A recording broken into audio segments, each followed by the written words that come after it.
Sarah, a young wife, was abandoned at Tombstone Station in 1870, where law and hope were few. In the harsh Arizona sun, her feed-sacking dreams' white frock accumulated dust. A harsh telegram and $2 silver were all she had left from the man who had promised her the world in 3 years of letters. A lone person arrived amid heat waves as tumbleweeds passed abandoned hitching posts. A cowboy with a range-weary face stared at the woman who had lost everything. This stranger's next move would be a campfire legend for decades. Before we resume, tell us where you're listening, and if this tale impacts you, subscribe because I have something special for you tomorrow. Sarah Mitchell held the telegram until its edges crumpled, reading the lines again in hopes of changing them. Her fingers traced her nicely sewn wrinkles while the cheap paper said something harsh. Wedding dress, 3 months of lamplight evening work to turn feed bags into bridal wear. Now it felt stupid like her dreams. For an hour, the station master's wife had watched her from behind the ticket desk, alternating pity and judgment. Sarah stiffened, refusing to cry in public. She learned that early at the Boston textile mill. Working girls couldn't afford tears. She pulled out her mother's tattered Bible from the carpet bag, passing the small bundle of notes wrapped with fading blue ribbon. Psalms held her family's last photo, strong and proud in his Union Army uniform. Her father stood behind her mother's chair. 12-year-old Sarah stood beside them, her hand on her mother's shoulder. Flu killed them both within a year, leaving her alone in a cruel world for orphan girls. Memories of the mill returned. Long hours at sewing machines, the foreman's yells, and the dust in her lungs. But she survived, right? Saved every money, learned proper letters from old newspapers, and longed for a better life than tenements and factories. Then Robert's first letter arrived at the boarding house. Beautiful writing, soothing words about his Arizona Territory property, and ambitions of developing something enduring. They wrote about their ambitions and plans for 3 years. He sent her $2 for a photo but never followed up. Only 2 photographers in these sections, he said. Sarah touched her pocket cash. His final present and the train ticket that took her away from home. She was $2.50 from poverty. She saw the irony. The money he provided for her photo would now have to save her.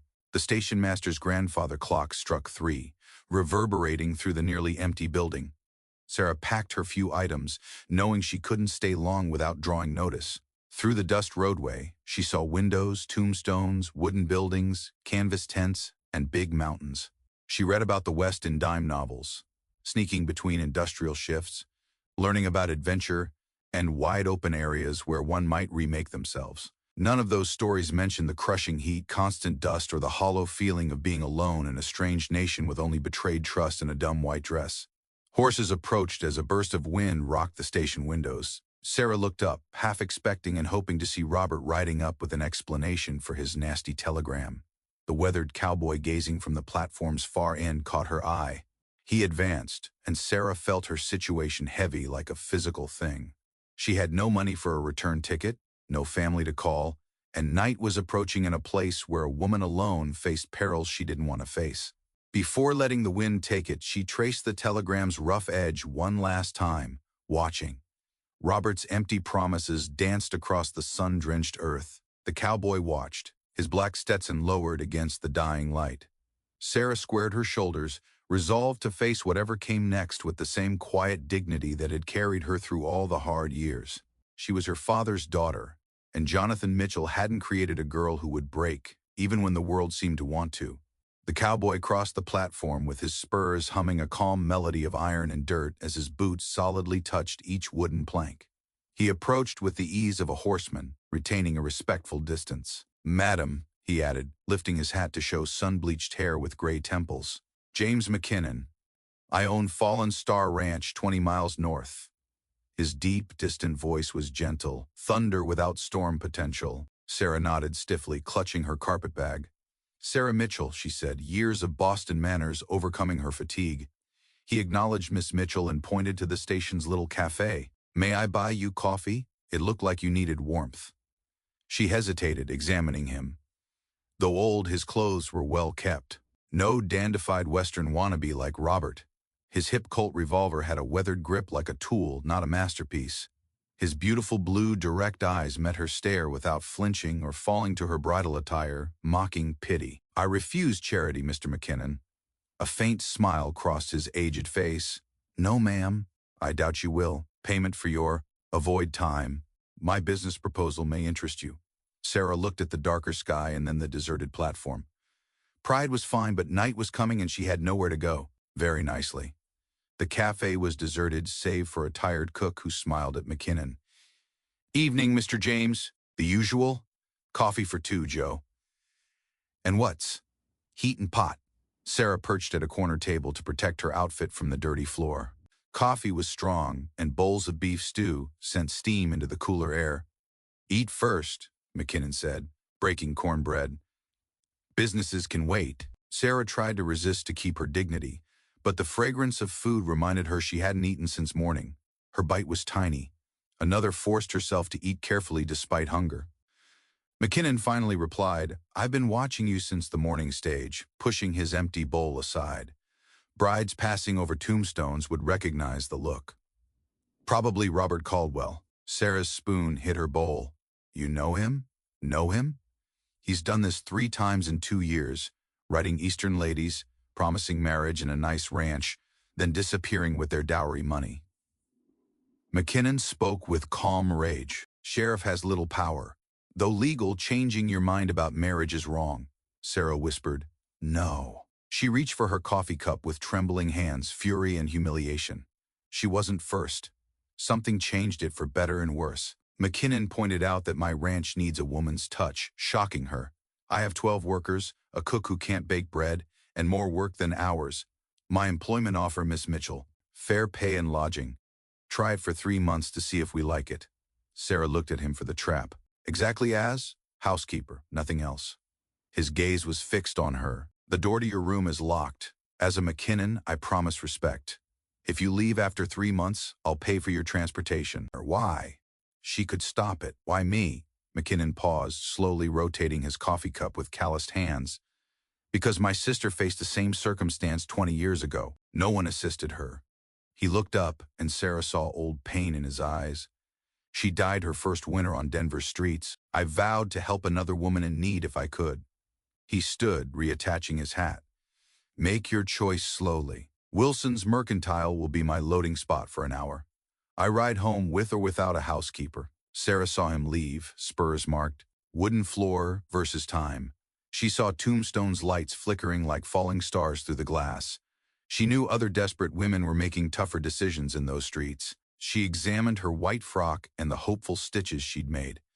She opened her mother's Bible to find her family's photo between redemption promises. "Papa, what would you do?" she whispered. The frozen faces in the shot were unhelpful. She just remembered a power she urgently wanted within herself. The wagon creaked as Sarah traveled into the desert, each wheel turning, taking her further from her home. Sitting straight back on the wooden seat alongside McKinnon, she held her carpet bag in her lap and folded her bridal dress in the wagon bed behind them. Silver and shadows covered the countryside as the moon rose. Against the starry sky, saguaro cacti stood silently, arms raised in prayer. The cooler air smelled like sage and something wild she couldn't name. "Rattler!" McKinnon's voice broke the silence. The horses startled when he pulled them up short, and Sarah heard an angry buzz that rose her neck hair. After giving her the reins, McKinnon grabbed his weapon. He told them to hold steady and aim at something in the darkness ahead.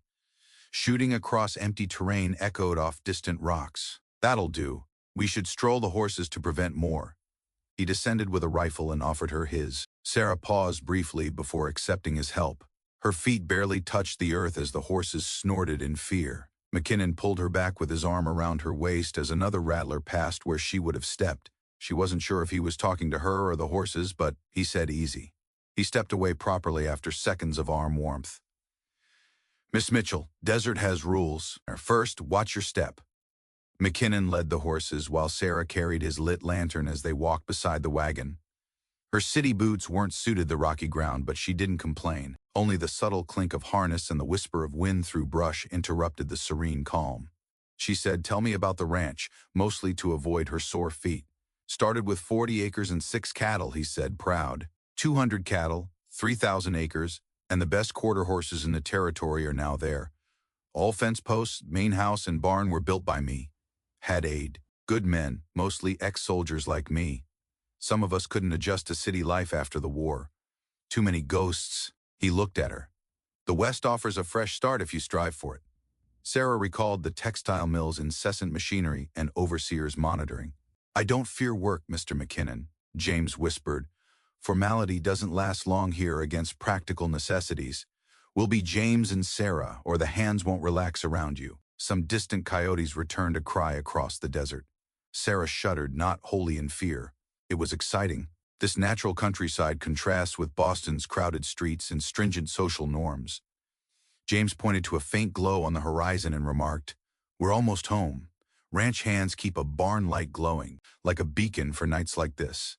Shapes appeared from the darkness as they approached. A robust two-story log house, a massive barn with straight, proud lines and several outbuildings. A dog's bark and boots on wooden planks rang through the night. "Mr. James?" vocalized. "That you?" "Pete delivered our new housekeeper. Get the horses settled, Wood. You?"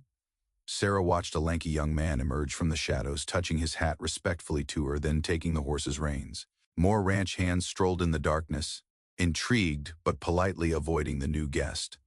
James helped her down after lifting her carpet bag from the cart. Sarah felt something change as her feet struck the ranch yard's packed ground. She didn't want to start her new life in the West this way, yet standing under the boundless stars felt natural. James warmly welcomed Fallen Star Ranch for the first time. Sarah read Robert's telegram and felt her chest loosen as she realized that she had firm footing and a roof tonight, regardless of tomorrow. Sometimes she learned that was enough to start. Daybreak came early at Fallen Star Ranch. Sarah had painted the sky pink and gold when she woke up to the unexpected noises of ranch life. Roosters crowing, horses nickering, and men's voices starting their day. Her little but clean room faced east, and the plain calico curtains let in sunlight. Her one luxury, her mother's old cookbook, was soiled and dog-eared on the rough dresser. She hesitated to bring it and nearly sold it in Boston when money was tight, but now she appreciated its familiar weight. The kitchen was difficult. Bachelorhood left its imprint. Mismatched pots. Hung randomly, the stovetop was greased and the cupboard was full of half-empty flour sacks and strange dried items. "Good morning, miss," a harsh voice surprised her. An elderly man with a scarway and flour-dusted apron. "I'm Cookie, feeding these guys for nearly 5 years. Sarah Mitchell," she said, indicating his defense. "Mr. McKinnon employed me as housekeeper." Cookie squinted. "No kitchen, help needed." Sarah opened her mother's cookbook effortlessly to a faded page. "Make buttermilk biscuits?" "Bread's bread," he murmured, but examined the recipe. Sarah added softly, "My mother won blue ribbons at the county show with these. Want to learn?" Cookie's wrinkled face smiled reluctantly after a long time. "Miss, mead, then me-day." Sarah demonstrated rather than taught in their quiet collaboration. After the first batch of biscuits baked golden and flaky, Cookie's eyes expanded. One broke out as he whispered, "Lord above." Sweet success-scented steam rose. The ranch hands, attracted to the aroma, tried to conceal their curiosity, mumbled hello. Sarah witnessed their amazement as they tasted the biscuits and their approving glances. Even James, last with trail dust on his boots, paused mid-bite. "Sarah, these are exceptional," he whispered. She sensed warmth unrelated to the stove. "Mom's recipe." After breakfast, Sarah tackled the house with the same resolve that kept her through 14-hour mill days.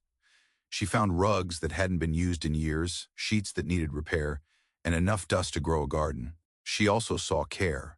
James's books were tidy, fresh flowers were in a container by the window, and his father's antique rifle was well-oiled. James discovered her on the back porch enjoying the afternoon light. Dement sheets. Leaning over the railing, his cap was thrown back. "Cookie stated you had a bread magic touch. Not since the new stove has he been so excited." Sarah grinned while stitching. "A good dude. He only needed recognition."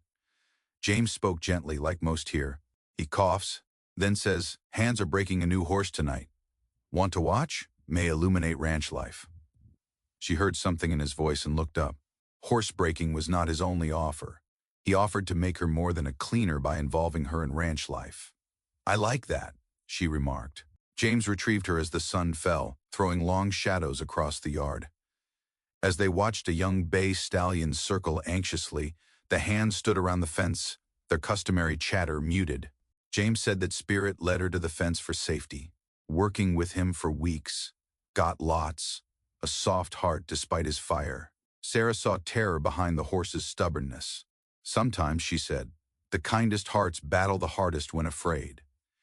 Sarah felt a shift in their relationship as James gazed at her, perhaps an acknowledgement of shared understanding.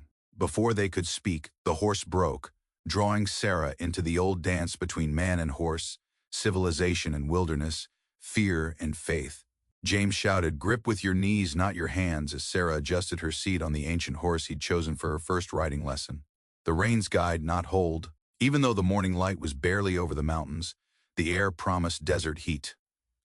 Sarah wore one of her few gowns with an improperly tied skirt for the saddle. She declined side saddle. She insisted I study properly. The fall occurred 2 weeks after her arrival. Star Ranch's renovations went beyond the clean kitchen and floors. Her cheeks had color, and her hands, though still calloused from millwork, were acquiring ranch calluses. "That's better," James nodded as she balanced. "Now we'll stroll the fence, see the property in person to learn it best." James pointed out sites and borders marked by weathered fence posts as they rode slowly. Sarah remembered both the marks and the land's flow. Arroyos ran through the ground, springs popped up from unseen depths, and which slopes were best for grazing. James recommended to observe the grass's minor color and texture changes. That's how you find nice underground water. Ranchers must learn what cattle innately know. A jackrabbit jumps out of a creosote bush, scaring Sarah's horse. Remembering James's advice to stay cool, she stayed steady and the horse relaxed immediately. "Well done," James replied, his voice warming. "You're natural." Sarah chuckled softly, but pride flared. "Though similar to sewing, you must groove with it rather than fight it." High above the ranch, they paused. Sarah could see all the fallen from here. Star, the main home, and barn-like toys in the distance, cow spots in the grassland, and the creek that gave it life. James dismounted to check a loose wire, saying his father stated every fence post has a tail. This one was installed during the '65 drought. Hard as iron ground. It took all day to dig one hole. He worked with steady hands on the wire, Sarah saw. "You love this land," she whispered. "Not a question. In my blood." He squinted at her in the sun. "Working a patch of earth this long makes it part of." "You are joining it?" When a crow called overhead, they noticed a group of riders approaching from the north. James smiled after shading his eyes. "Pete and the guys will bring in stray animals. Want to view the process?" Sarah nodded enthusiastically and rode to the hands. Pete tipped his hat to her, no longer uneasy around the city lady. She proved herself with fresh bread and mended clothing. Pete said that Mr. James brought us visitors. Again, Thompson's cattle mixed with ours. Double drainages are being run. James tensed his face. Thompson knows better. 3 times this month. To push them back? I'll manage Thompson. James looked at Sarah, asking how we found cattle.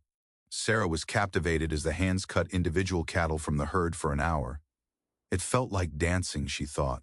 Horses and riders cooperating, anticipating, and reading delicate signs. "Want to try?" James inquired, noting her interest.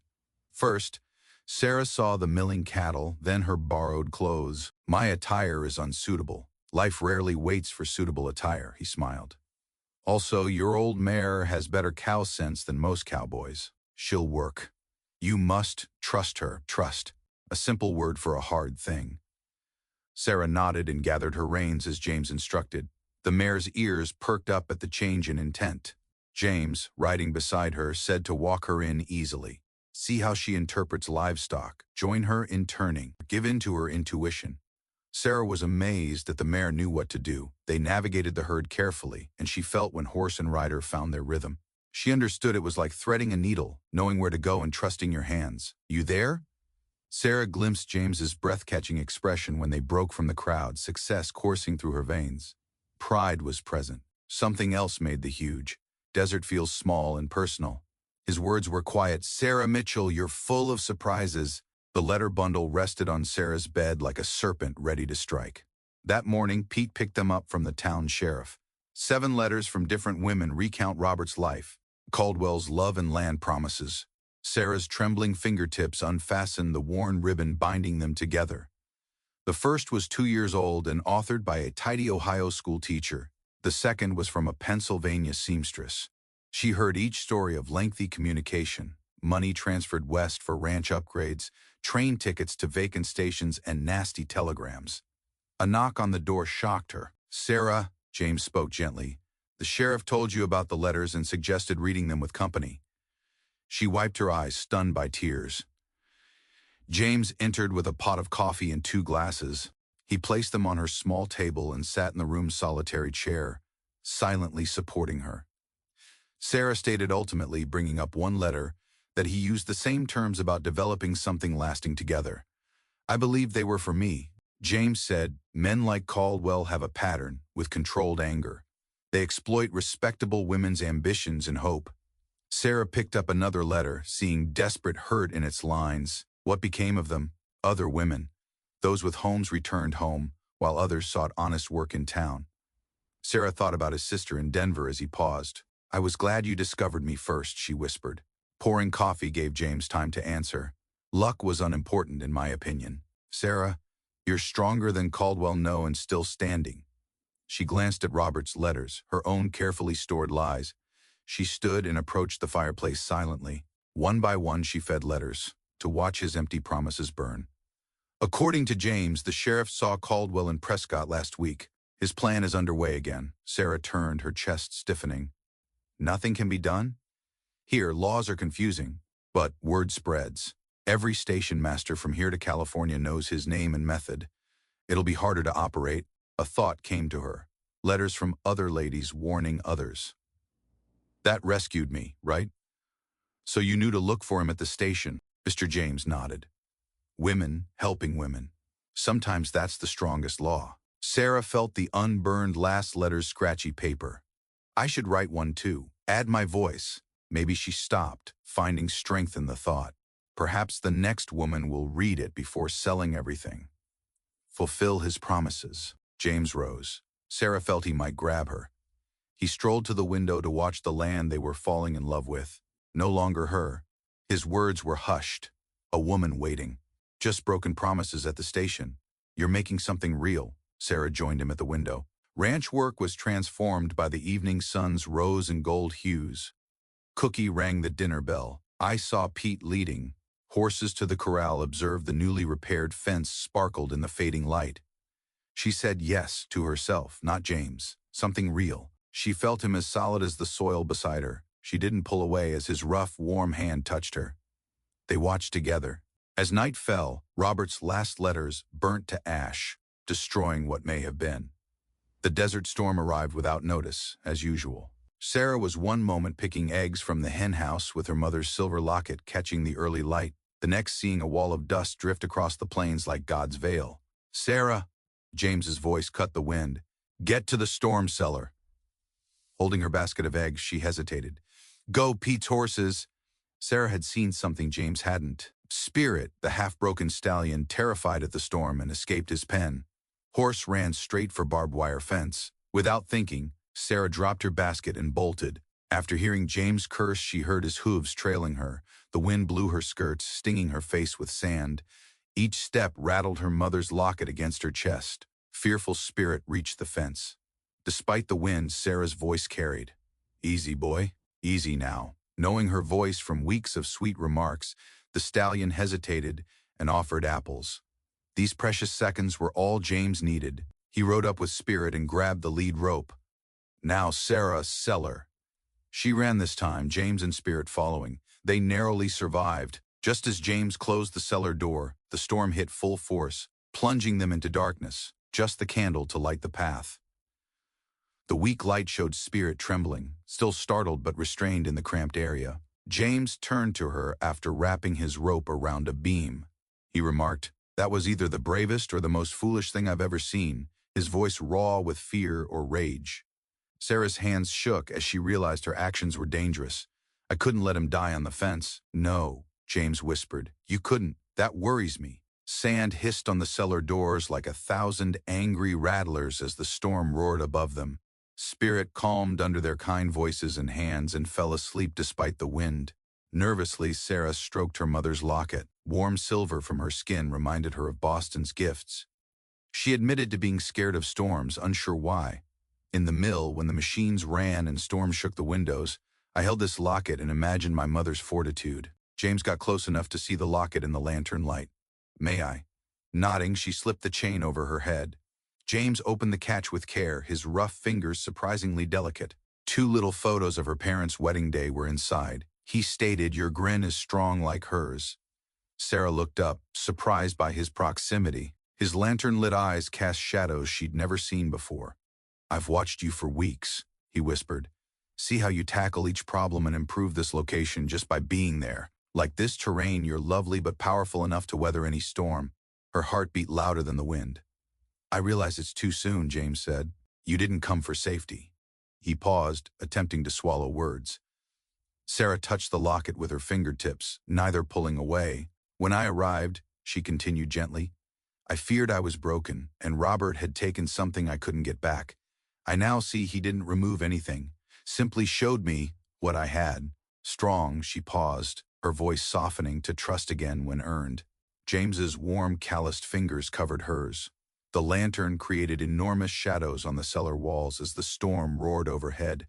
Spirit slept quietly between them, no longer terrified of thunder. James finally spoke with a gruff, emotional voice. "Storm passes, Sarah. What remains matters." She stared at their clasped hands at the locket that had held her parents' love through hard years. "The answer was simple," she said. The church bulletin board had more honest stories than sermons. Sarah read between posted notifications and social bulletins in the dusty Sunday morning light. Although her name wasn't mentioned, she sensed it in the townspeople's sideways glances during services. James whispered, "Don't let them bother you," standing too close. He insisted on taking her to church despite his Sunday best sitting awkwardly on his shoulders. Small communities run on rumor like steam engines. Whispers began after the storm. Pete saw them leave the cellar, James's hand at Sarah's elbow, soul meek like a lamb. The story flew to town on the supply cart by dusk. Mrs. Thompson, the banker's wife, rustled in desert, unsuitable silk skirts. "Dear," she began, her smile sharp as a cactus thorn, "I don't think we've been truly acquainted, despite hearing so much about you." Sarah looked steadily. "Sarah Mitchell, Fallen Star Ranch is my home. Are they calling it that now?" The remarks were gentle and hurtful. James moved forward, but Sarah grabbed his arm. "Yes, ma'am," she said. "Along with baking, mending, and teaching your husband's cowboys how to make good biscuits on the drive." Several nearby ranchers' wives laughed while coughing. Mrs. Thompson pinches and then flattens her face. She left silently. Sarah felt stares in the small wooden church. She couldn't tell if the preacher was addressing her or the assembly with his judgment and redemption sermon. A little hand pulled her skirt. Lucy Chen, 65, daughter of the Chinese trader who aided James during the drought, smiled shyly and crushed a wildflower. Sarah hid it in her Bible, ignoring the next pew's sniffs. After the service, James escorted Sarah to the wagon, but Sarah stopped. "This must be done," she whispered. "Visit the mercantile, I'll join." He learned. Face nodded. Sarah turned and proceeded to where the town's women congregated, their Sunday talks firmly sealed. She said, "Ladies, we should understand each other. I arrived at Fallen Star Ranch with a shattered promise in 2 hands. I built my reputation, place, and repute via honest effort. Whisper freely. But you can't shame me for myself or what I am." The silence was oppressive. Martha Reed, whose son Sarah had fever last month, spoke forward. "My child still mentions your chicken soup," she remarked. "Could you provide the recipe?" Cracked barrier. Several women spoke up. "Help Mary Wilson fix a ripped quilt." Mom Jessica Cooper requested biscuit-making classes for her daughter's wedding. Some, but enough. James was watching the wagon with quiet pride, Sarah found. He helped her sit and inquired how it went. Good enough. Her skirts were chin-high, but Mrs. Thompson could require smelling salts. James was heard across the street laughing. Sarah stopped caring when she noticed heads turn and curious stares. Let them chat. Now she knew herself. Not Robert's rejected bride or James's charity case, but a lady who discovered fortitude under the hostile desert heat. Sarah thought of Lucy's flower, wedged between Bible pages like a promise, as they drove home in the late morning heat. Sometimes, she believed, modest acts of goodwill meant more than huge declarations. James noticed your quiet, warming his shoulder against hers on the wagon seat. Sarah grinned as Fallen Star Ranch appeared like a safe refuge. She stated she was thinking about home and meant it. Sarah joined the men at the corral before dawn. Her self-sewn split skirts aroused heads, but James nodded quietly in appreciation. At the fire pit, the cattle brand was ready, the fallen star mark that would identify each ranch calf. As she mounted her horse, James whispered, "You don't have to." A cow pony she'd trained for weeks replaced the gentle mare. "Can manage, Cookie?" "Cookie can't tell a cow from a cactus," the old cook moaned, gently loading the chuck wagon. "Additionally, someone must feed you all." Sarah grabbed her reins. "I'm coming. These livestock are now my responsibility too."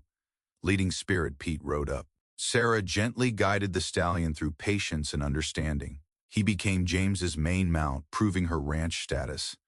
Weather permitting, the cattle drive to the railhead would take 5 days. Skilled riders and loyal dogs guided 200 cattle across the dry grassland like a meandering river. Sarah fit in naturally with men who appreciated her as a member. Their team's clothes, skin, and food were dusty by midday when they halted for a lunch. Sarah's arms hurt from hours of herding cattle, but pride was stronger. She'd proven herself. Old Tom commented, "Got yourself a natural there, Mr. James," during lunch, his leathery face pinched in a rare smile. Few ladies would embrace this life like her. James observed Sarah aid Pete with a troublesome calf. "No," he quietly agreed. "They're not." The afternoon was difficult when a rattler scared the herd and threatened a stampede. Sarah was caught in the action, her horse turning the scared cow with the slightest touch. James's actions were synced like they'd worked together for years, she saw. No cattle were lost after the dust settled. James rode close, his face rigid with fear or pride. "Great job," he remarked, voice hoarse. "I thought your arrival would halt my heart." Sarah replied that it had to be done, but his words made her warm. The chuck wagon became their temporary home as they camped around sunset. Sarah and Cookie made trail provisions that reminded the men of home. She'd seen the brand heat that morning mark hundreds of calves, each one boosting the ranch's future. Sarah wrote in her journal beside the fire after supper, when the night blanketed them and the cattle settled under stars. She began it the day she arrived at Fallen Star, chronicling her transition from city seamstress to rancher. James sat next to her with coffee. "For your ideas, Penny?" Remembering the train exiting girl. She accepted the cup. "It seems like forever ago." With regrets, Sarah stared up at the star-studded sky, then at the sleeping cattle, the cowboys on night watch, and their cozy routine. Honestly, she said no. No regrets. They waited in peace till Pete arrived for coffee. "Please forgive us, Mr. James, but Thompson livestock are mixing with ours again. It appears to have 30 heads." James's jaw stiffened. 3 times this month, not an accident anymore. "How about cutting them out now?" "No." James decided and stood. "Sarah, assist with the cut first light. Our marks are best seen by you." It was more than realistic. It showed trust in her role in the ranch. Sarah nodded, feeling secure in her role. Later, Sarah listened to desert night sounds in her bedroll beside the chuck wagon. Cattle lowed in response to a distant coyote. James watched over what they'd made at night. Her hand found her mother's locket, but she looked ahead instead of back. Tomorrow would be difficult, but she was ready. She fit here as if she'd been born. She picked it for herself, not a man. The waning days of summer painted the desert gold and purple, with dusk light illuminating Sarah's Bible-pressed dried wildflowers. She was running out of time on her arrangement with James after 3 months. From the kitchen window, she watched him labor in the corral with spirit. Their care had transformed the stallion from a terrified animal that nearly perished. He arrived at Fallen Star Ranch in a storm like her. "Miss Sarah?" Her thoughts were interrupted by Cookie. Biscuits burn. She rescued them from the oven, annoyed at her attention. She had trouble focusing on ordinary things lately, her mind continuously drifting to the coming deadline, which neither she nor James had mentioned. "Cookie says you're upset," not a query. He was more friend than coworker. Over the months, his tough appearance hit a kind heart. She said she was thinking about adjustments while sorting the burnt and salvageable biscuits. "I heard Mr. James will ride into town tomorrow, perhaps buying a train ticket." Sarah's hands paused. "It's not mentioned. Man is proud." Cookie worked the stew pot. Pride may deceive the smartest. James concluded with spirit outside. He stared at the mountains from the corral fence, as if they contained answers. Sarah saw him run his fingers through his hair, a sign of frustration. Workers were called in too early by the dinner bell. Sarah served mechanically, conscious of James at the head of the table and their former discreetness. After a few days, the cattle drive companionship became more unpredictable. Sarah went to check her months-old garden after the men went to the bunkhouse. Used dry soil was surprisingly fertile, correctly providing tomatoes and squash to boost their meals. She realized she'd been planting winter crops for a future she might not be in. She looked behind her and saw James clutching something. She saw the pressed wild flower she'd hidden weeks earlier in the fading light.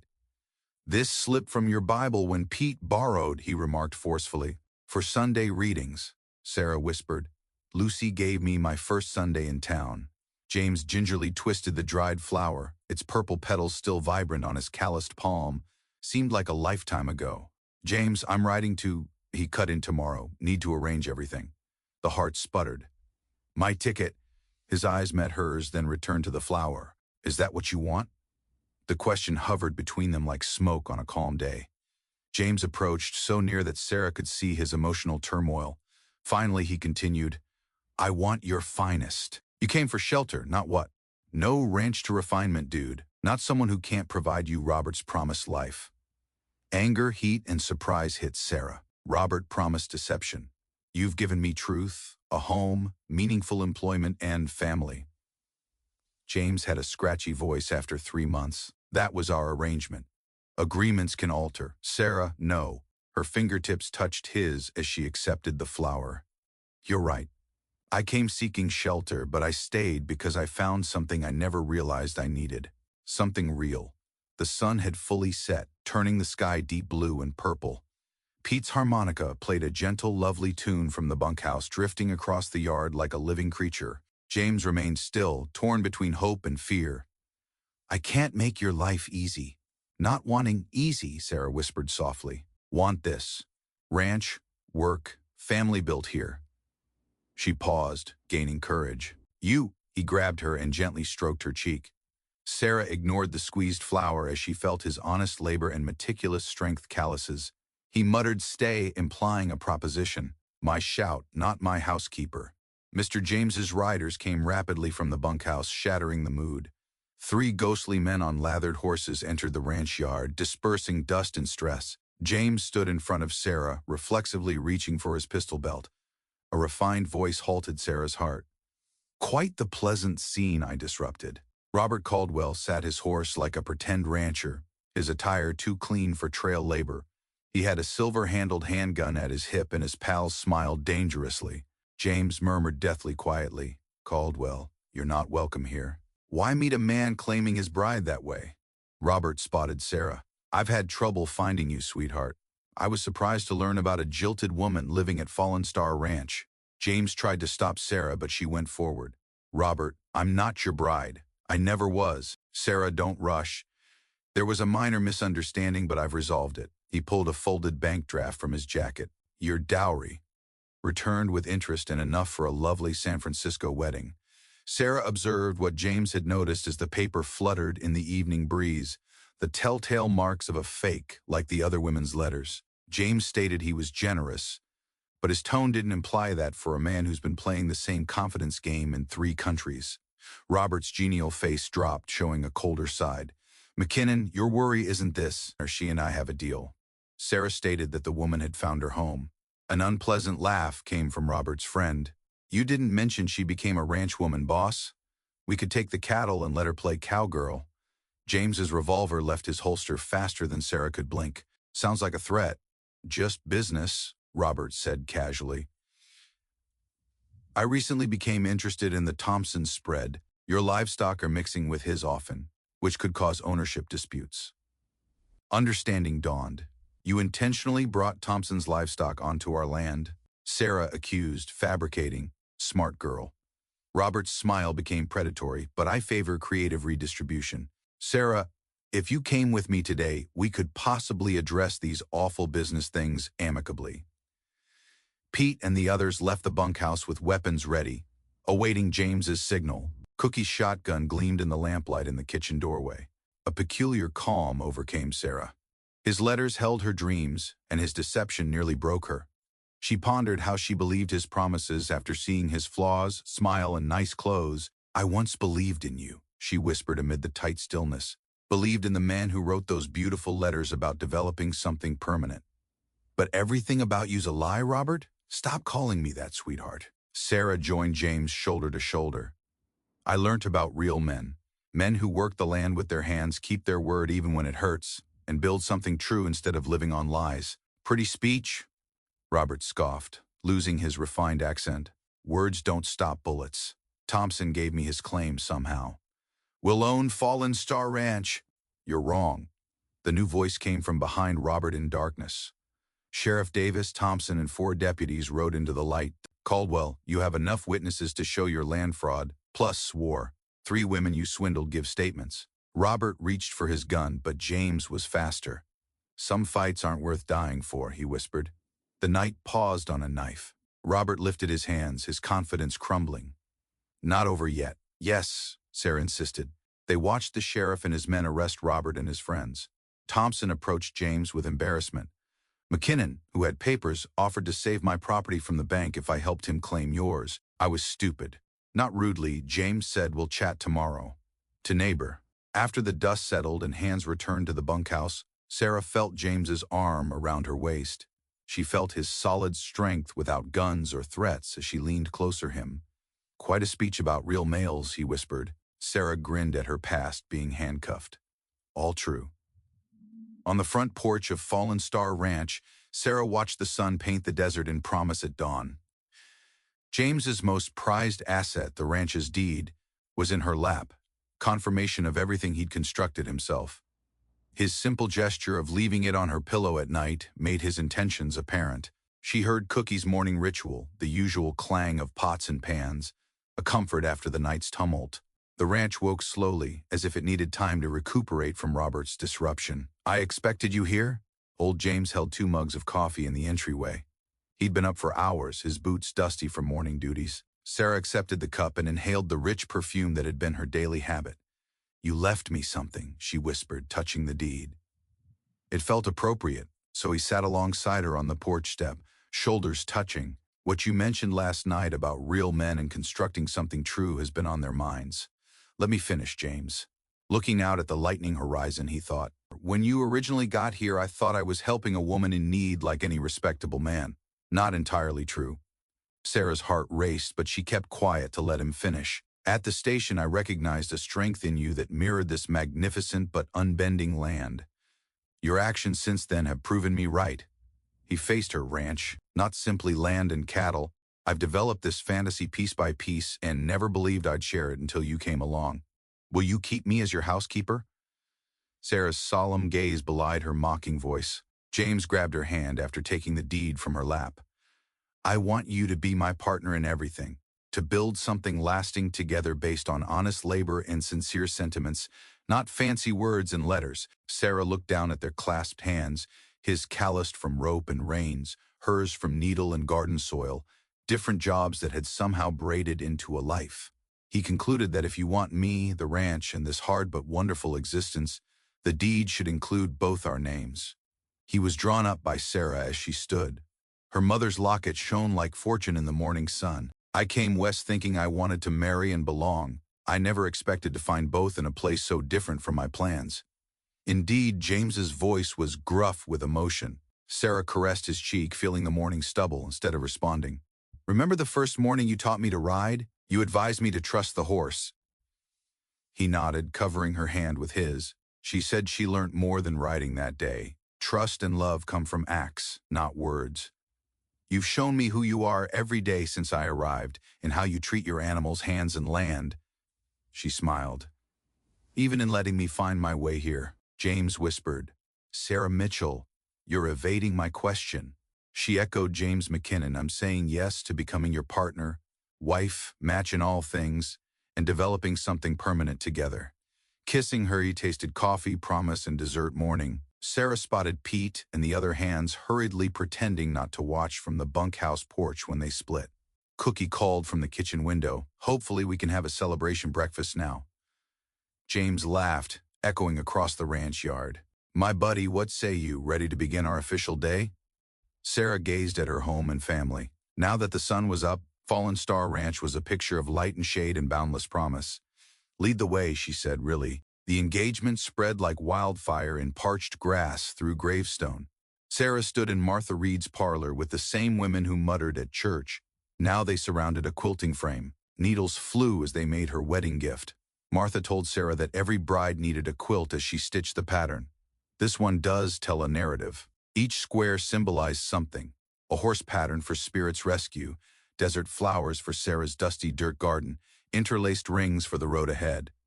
Mrs. Thompson's exact stitching created a lovely morning star that shone against the silk.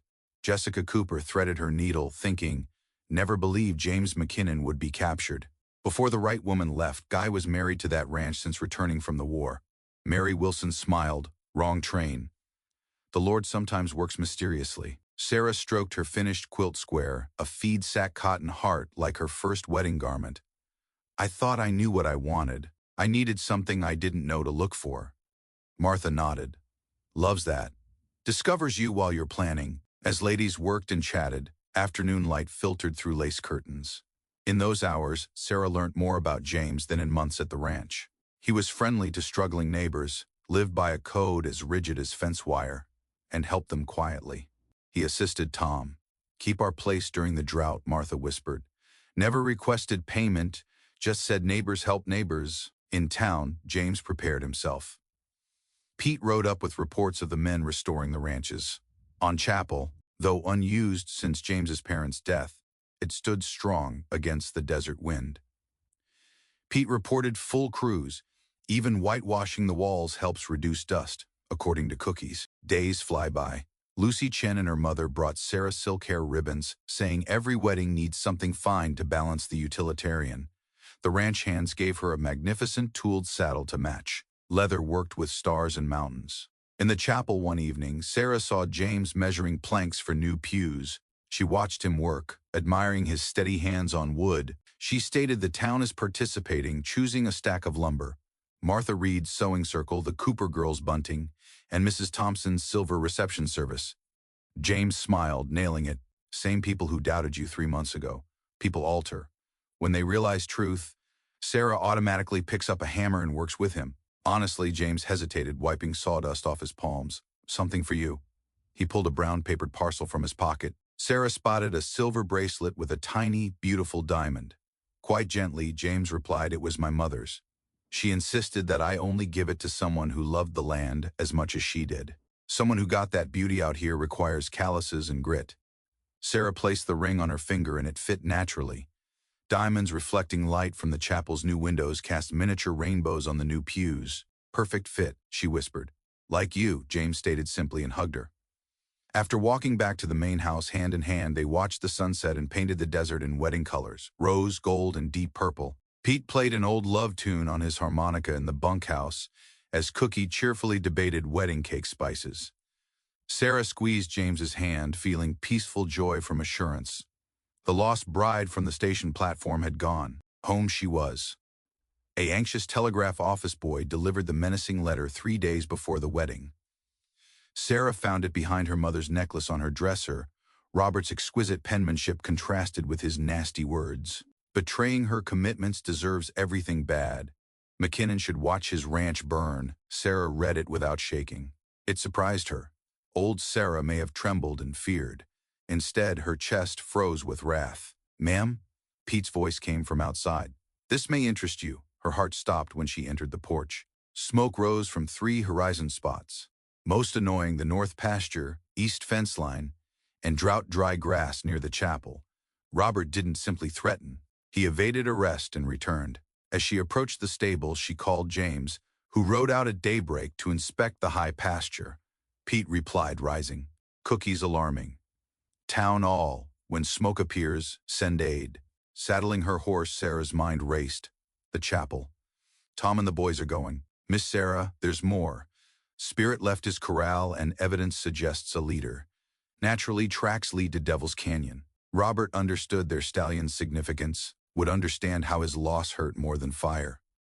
Swinging into the saddle, Sarah's jaw tensed. "Miss Sarah," Pete started. James declined. "James is absent." She stopped him. I understand that canyon better than Robert. Put men on fires. We'll handle spirit. The locket of her mother bounced across her chest like a second heartbeat as she rode hard. Some thoughtless riders had died in Devil's Canyon's tight roots and sharp drops. However, Sarah and James had ridden the entire ranch, recognizing its limitations and perils. Track was clear. Not even Robert tried to hide his way. He wanted to be followed and catch them. Sarah had learned from James that the shortest path wasn't always best. She took her horse up a steep canyon-side trail. She saw Robert below walking Spirit toward the box canyon they used to break obstinate horses. The stallion battled the strange hand, but Robert controlled him with severe lead rope jerks. Sarah kept calm despite her blood boiling at the sight. James whispered in her memory, patient hands, create willing horses. Same for most life issues. After Robert entered the box canyon, she positioned herself at its mouth. Then she took the gun from her saddle scabbard. James recommended she learn it since trouble doesn't always wait for men. Far enough, Robert. He whirled, tugging Spirit's rope so hard the horse reared. Actually, the tiny seamstress learned to play cowgirl. Free him, Robert laughed poorly. Then what? You'll shoot. We both know Sarah isn't capable. You're still a delicate city girl who dreams of love letters and happy endings. You're wrong. Sarah spoke as steadily as she held her rifle. Not that girl anymore. Your threat to my ranch threatens my home. Not married, he scowled. Not if the chapel burns. Not if your beloved James finds his broken-legged stallion at the bottom of this canyon. How's a wedding gift? He raised his quirt to hit Spirit, but the horse was faster. Spirit learned to trust humans and sense threats after months of gentle handling. He reared again, pulled the rope from Robert, and rushed towards Sarah, his friend. Robert pointed his gun toward the fleeing horse, not Sarah. One crack from her rifle echoed off canyon sides. His rifle spun into the dust as Robert released it. Next one won't strike your pistol, Sarah remarked quietly. Kneeling, show me your hands. You could have killed me. Might have, didn't. That's our disagreement, Robert. I avoid destruction. Horses, Pete, and gunshot-drawn hands approached. But I'll guard my property. Spirit stood near her horse. Both animals relaxed in her company. Below, ranch smoke persisted, but she saw riders fighting flames. They saved important things. Lost things would be rebuilt. She held her weapon on Robert until Pete and the others arrived with ropes and sad faces. She dropped the gun after letting the morning's decisions sink in. Pete asked quietly, "You were right, Miss Sarah." As they shackled Robert's hands, she caressed her mother's locket, thinking of all the strong women who had fought their own battles. She meant it. I'm where I should be. Sarah held James's father's weapon, which was smoking, as she heard hooves coming. Through the dust and haze of the dying fires, she spotted James riding hard toward the ranch, his worried countenance turning to relief at seeing her. I rode back quickly as he swung down before his horse halted, crossed the yard in long leaps, and spotted the smoke from the high pasture. He noticed the weapon, her dusty clothes, and the controlled mayhem of firefighters and ranch hands. Are you okay? Sarah assured him. We all are. In custody, Robert. The fires are practically extinguished for good. Spirit ran forward to welcome James, seemingly called by her words. The stallion was unhurt save for rope burns. James checked his neck for injuries and glanced at Sarah with understanding. He calmly remarked, Pete told me what you did, tracking Robert alone and shooting. Sarah said they were not alone as their neighbors secured the ranch. No solitude here. The Thompson men brought their water wagon, while Martha Reed and the other ladies formed a bucket line for protection. Even Mrs. Thompson was at the chapel, while feeding firefighters with cookie smoke and water stains marred her lovely outfit. James followed her eyes and stated the chapel survived. Smoky but not unavoidable. He halted, uncertain. If you still want. Sarah silenced him with a smoky shore kiss. Pete's severe stare silenced the whoops and whistles around them. A fallen wedding requires more than a fire. She insisted on Star Ranch, but we might need to air out my mother's outfit. James's laughter filled the yard and made tired faces grin. He sobered and touched her rifle. My dad preferred this, said it never failed him. Like father, like son, Sarah whispered. Neither of you disappointed me. The sheriff and his deputies arrived to take Robert to a safer Tucson jail. Sarah watched her ex-fiancé be brought away, noting how little he appeared and how his nice clothing had become dust and defeat. Say something to me? Rob sneered as they passed. Sarah pondered him. Shake her head. Absolute nothing. I've grown past you. A lengthy day was spent restoring ranch order, fencing, calming panicked animals, and redoing the chapel's new whitewash required willing hands. Simple labor turned the problem into a celebration by nightfall.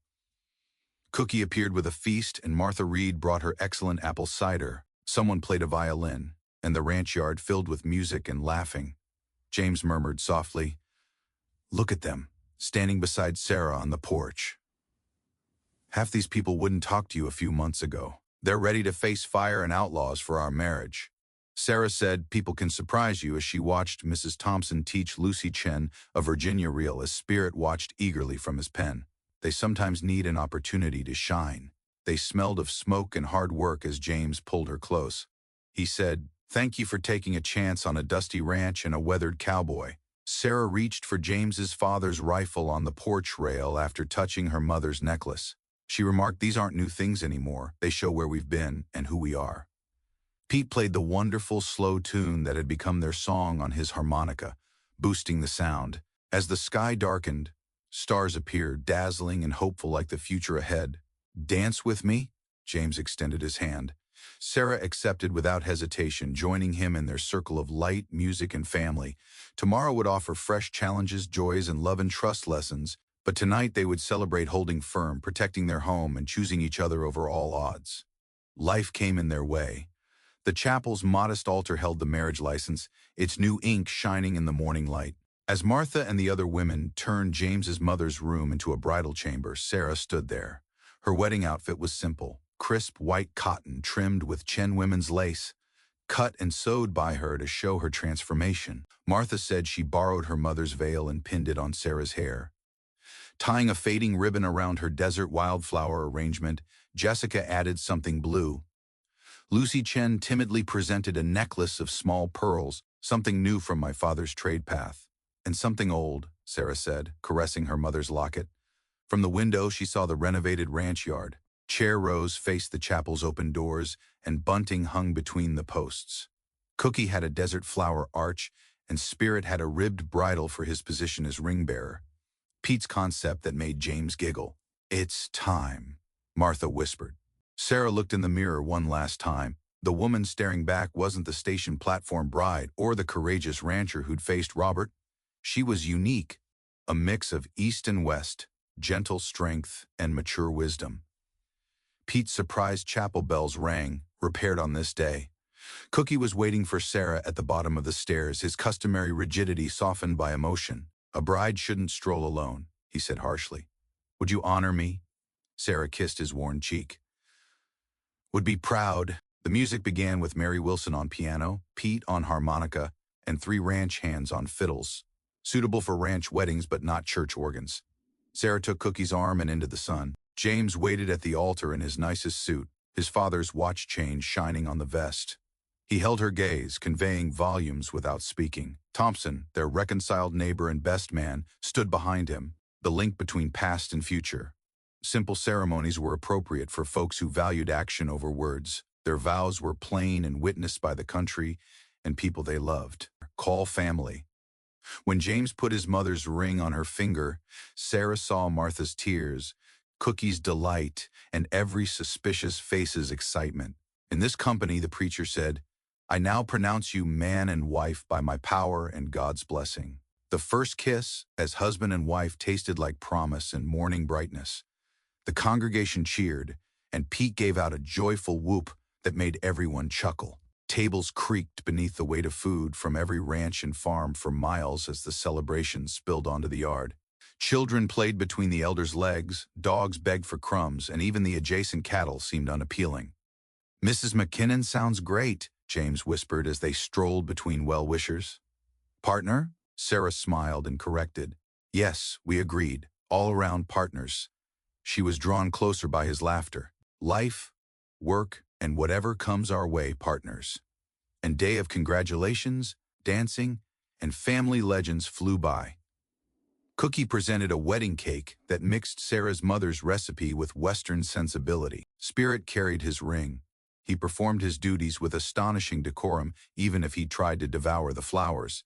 Mrs. Thompson unexpectedly led the dancing, teaching the younger generation her mother's Virginia steps. As sunset painted the sky in bridal colors, Sarah returned to the porch where she initially fell in love with this harsh, beautiful land. James joined with two Martha's cider cups. "Have any regrets about choosing this life?" he said softly. Sarah surveyed their blood and chosen family. Pete was training Lucy to bike as her parents watched warily. Martha and Cookie exchanged recipes. Thompson and his wife planned the next cattle drive, their combined herds. "Only one," she murmured, eyes gleaming. "I regret not leaving that train sooner." As the first stars shone above Fallen Star Ranch, James hugged her close. Behind them, music and laughing continued, but on their porch, it was their moment. "Welcome home forever," he whispered. Sarah snuggled against him, sensing their future power and assurance was all ready. Sarah wrote the day's events in the family Bible in the ranch house parlor 1 year later. The births, marriages, and small successes of ranch life were carefully recorded. James's parents' stories occupied the opening pages, and now theirs did. Autumn tinted the desert gold and purple. She saw James teaching young Tommy Thompson to ride through the window with the same patient attention he'd showed her. The boy was spending more time at Fallen Star due to James's calm strength and Sarah's fresh cookies. "Miss Sarah," Lucy Chen spoke from the kitchen. "Bread's ready." Sarah smiled and touched her mother's locket before rising. Lucy was also a frequent visitor, eager to learn Eastern and Western abilities. Today they taught Cookie new recipes using Sarah's mother's cookbook and Western pragmatism. The kitchen smelled of baking and camaraderie. Cookie claimed to complain about too many ladies in his realm, but his eyes sparkled with their successes. The ranch workers ceased complaining about taste testing months ago. Lucy, carefully removing golden bread from the oven, said Martha would arrive later. "The new quilt gets extra fabric from her." Each week, ladies from over the region joined the quilting circle. They shared more than stitches and patterns. News, guidance, and assistance were shared. She even taught some of the younger girls to read with the same tenacity she used to learn. Pete entered the doorway with his hat. "Station telegram, Mrs. McKinnon. Wanted you to see it right away." Sarah read the message again, beaming. Another woman was protected from Robert's plots. From Sarah's warning letter, the station master recognized his pattern.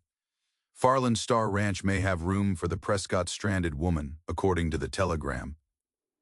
"Tell them yes," Sarah insisted. "And Pete, get the decent wagon. Tell her she's not alone." Sarah saw James staring from the corral as Pete rode out. His hand raised in query, and she nodded. She was convinced by his smile. They established this refuge so others could find refuge in their tale. The afternoon brought additional guests. Thompson and his wife discussed the common grazing that had united erstwhile rivals.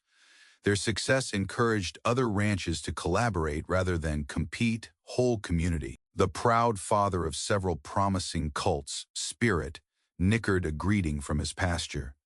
The ranch's breeding program was symbolized by the stallion's gentle strength. He was the right mix of Eastern grace and Western tenacity, like everything at Fallen Star.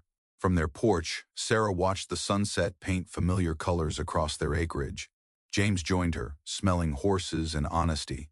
"Good day?" he asks, wrapping his arm around her waist. "Best kind?" Leaning into him, she replied, lively, hopeful, and possible. They watched nighttime unfold together. Pete's harmonica played their wedding song from the bunkhouse, and Cookie faked protesting tomorrow's breakfast plans. Lucy and Tommy laughed as they chased fireflies in the yard. Sarah stroked her mother's locket and her belly's little swell, where their next chapter was beginning. She whispered gently, "Did you ever suppose that one missed train station connection could cause all this?" James grabbed her, looking serious. Sarah missed nothing that day. Everyone arrived on time and as planned. First bright stars shone over Fallen Star Ranch, twice as true as dreams. Sarah viewed their life, the garden blossoming green against desert odds, the church where they now held weekly gatherings, and the barn full of gentle, loving horses. Every inch was home, every moment a gift. When she got off that train she never imagined. She touched his aged face and said, "You're correct. Some connections aren't missed, just waiting for the appropriate time to start."